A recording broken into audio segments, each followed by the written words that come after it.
Ekkanisa ya Uganda egamba nti esaanidde okujjukira omujulizi ono Musa Mukasa kubanga yali ayagala nnyo eddiini ye wadde nga yali yakakyuka okuva mu Busiraamu.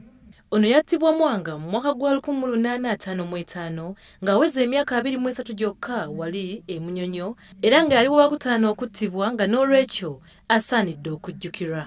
Omubuulizi w'olunaku luno nga yakulira ekiggwa ky'e Namugongo Reverend Khan Henry Segawa asabye abavubuka okulabira ku mujulizi Mukasa kubanga yali muvubuka kyokka nga ayagala nnyo Katonda we era nga kino kye kyamuviirako okufa.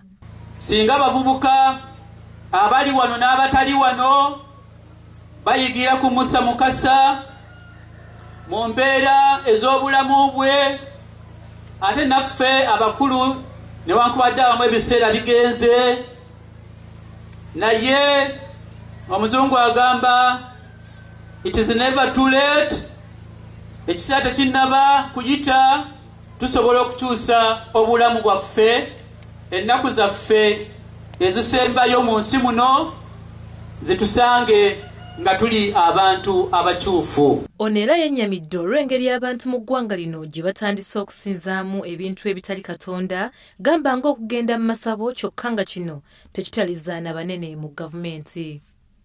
Ssaabadinkoni w'Emmengo Venerable Khan John Gita Kavuma alaze okusoomoozebwa ku kitundu kino naddala awattibwa omujulizi ono kubanga ennyanja ekimazeewo ate nga kyetaaga okuddaabirizibwa. Soomozebwa kwe tufunye omulundi guno ekifo kino ennyanja egenze ng'ekisemberera, naye twebaza Katonda nti Buganda gavumenti awamu naffe nga tukolaganira wamu tusobodde okulaba ng'ekifo kino twongedde ku mulundi guno okukigaziyaako, era ekijjukizo kya Musa Mukasa we yafumitirwa effumu ennyanja kaakano emaze okutuukawo.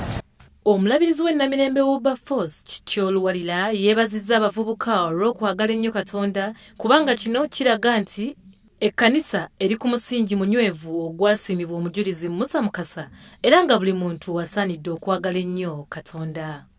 Era bwe ndabye bannange abavubuka nga bayimba ng'enjogera bw'egamba ne batema ne dansi, era mu kutema dansi nga bayimba ebigambo bino nti siri mwegaana, n'engamba nti Katonda yeebazibwe obanga tulina abavubuka abatamwegaane.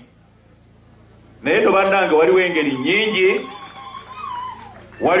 nnyingi ze tuyinza okwegaana Yesu, naye obanga tumaliridde obutamwegaana wano ku kifo abasajja ba Musa Mukasa we babatuggira effumu era ne basamba n'abalala ne babatemaatemera e Namugongo n'awalala, kale bwe mugamba abavubuka nti temuli mwegaana tuddamu amaanyi kubanga mujja kunyweza ekkanisa.